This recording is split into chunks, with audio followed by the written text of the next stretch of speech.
About a month ago, I started to see these graphics, some generated by my own employer, that showed what would happen if every favorite kept winning, and I laughed. 3 weeks ago, I saw another one, and I laughed. 2 weeks ago, I saw one, and I chuckled. Last week, I saw one, and I just stared at it. Immunity. And then this week, I'm looking at them saying, oh boy, this is real. This could actually happen. And what I'm talking about is perhaps, for the first time in the playoff, we could have more than 4 deserving teams. Let me stop because some of you disagreed with what I just said. Some of you can remember several years where you argued that the 5th team or the 6th team should have been in. I didn't say we've been free of debate. And I didn't say we've avoided people being mad. I said, to me, there has not been a year where we had more than 4 deserving teams. And if you really want to go back, we could go back to like 2014 and that whole Baylor TCU thing in the Big 12. Okay, I'll grant you that one. But by and large, a lot of the wailing and gnashing of teeth has been a moot point to me because I thought that deserving versus qualifying was not differentiated enough. Like, yeah, there were teams in the mix, but truly deserving, I don't really think we've left many deserving candidates out. However, we're sitting here with Washington undefeated right now. We got Florida State undefeated. The Big Ten, in all likelihood, is going to produce someone undefeated. Texas has 1 loss, and they are the favorites to win the Big 12. Georgia may be undefeated. We've got too many teams if the favorites keep winning and not enough slots. So I'm here tonight to try and, I guess, walk you through how some of this could play out, but if it doesn't play out, how I think it should be handled. The Alabama situation is front and present in the room because Alabama does not control their own destiny. It's very popular around Crimson circles right now to say, hey, if we win, we're in. Well, maybe you are, maybe you aren't. I will tell you definitively right now, if Washington keeps winning, you won't be in over an undefeated Washington. You just won't.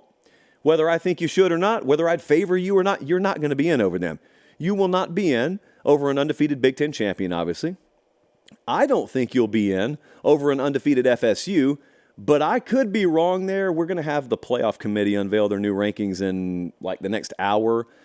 You know my thoughts on that, and if you don't, I'll circle back to it in a second. And you're not going to be in over Texas either. Like, this is another point of contention a lot of people are making, and I'm wondering how you're even debating this. How are you guys wasting precious oxygen debating whether Alabama would get in over Texas? If that was the resume comparison, Bama's not getting in over Texas, nor should they. Texas came in your house and beat you. I don't care how long ago it was. If teams are even roughly comparable at the end of the year, resume-wise, you're using the head-to-head. That's the whole reason you play football games. So, for the record, I'd favor Alabama today if they play Texas on a neutral field. It doesn't matter because this is paper, and they play the games, or at least they should, in God's eyes, on natural grass. And I watched those teams play, and Texas won. Texas beat them in their own building. They emptied Bryant-Denny Stadium out midway through the fourth quarter. You're not getting in over Texas, nor should you. You may get in over FSU if the committee deems the value of Jordan Travis to be that significant, but to me, Bama's best shot at getting in the playoff, if they go and beat Georgia, if they beat Auburn and Georgia, is a resume comparison against Oregon. Because then I'll listen to you. Because I don't think Oregon's resume at the end of the line, if they're a one-loss Pac-12 champ, overtakes Alabama's as a one-loss SEC champ. So stop wasting your time on the Bama-Texas thing. Bama's best shot, if it comes down to one spot for 2 remaining teams, is getting in over Oregon.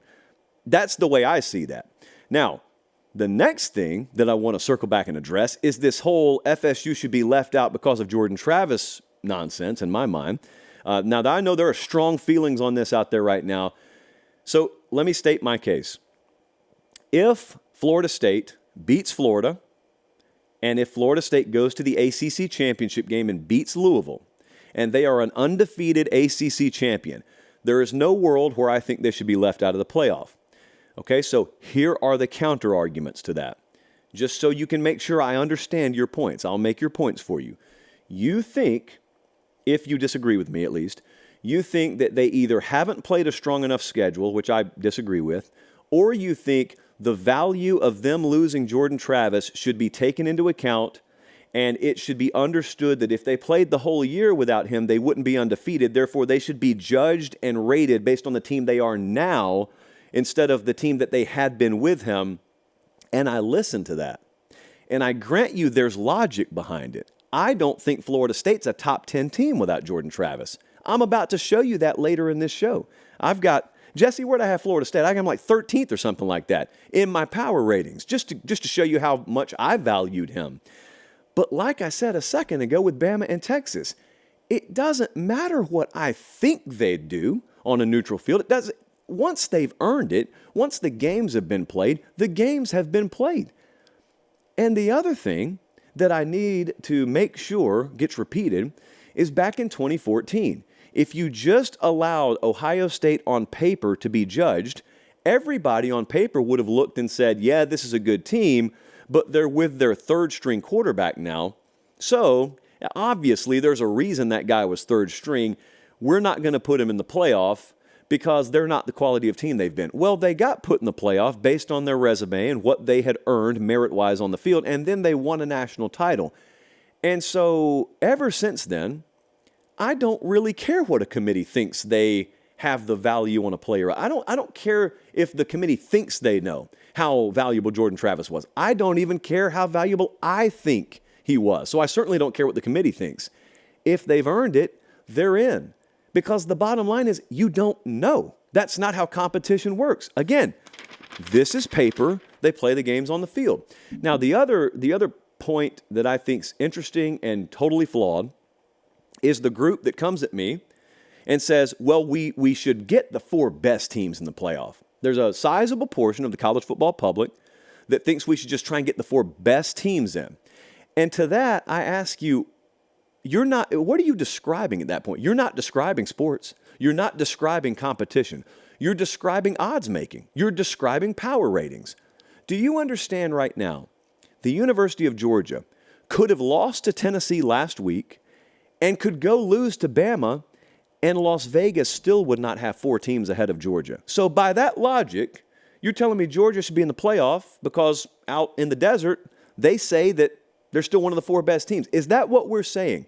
If you answer yes, because you think it would create the most entertaining product, even though you're not a TV executive, then you're not describing sports. Sports competition is about 2 entities going at it, and then one of them wins, one of them loses, and there are consequences and there are rewards. But if you clearly define criteria, you go by the criteria, even though it may be written in pencil sometimes. You can't just sit there and say, yes, I know we saw the results on the field. However, on this piece of paper, here's what I think. So this is what we should go off of. And lastly, before I move on, I had a buddy of mine text me and say, bro, do you really think that Florida State should go to the playoff even though they'd get smoked by Georgia? My answer is, if they're undefeated, yeah.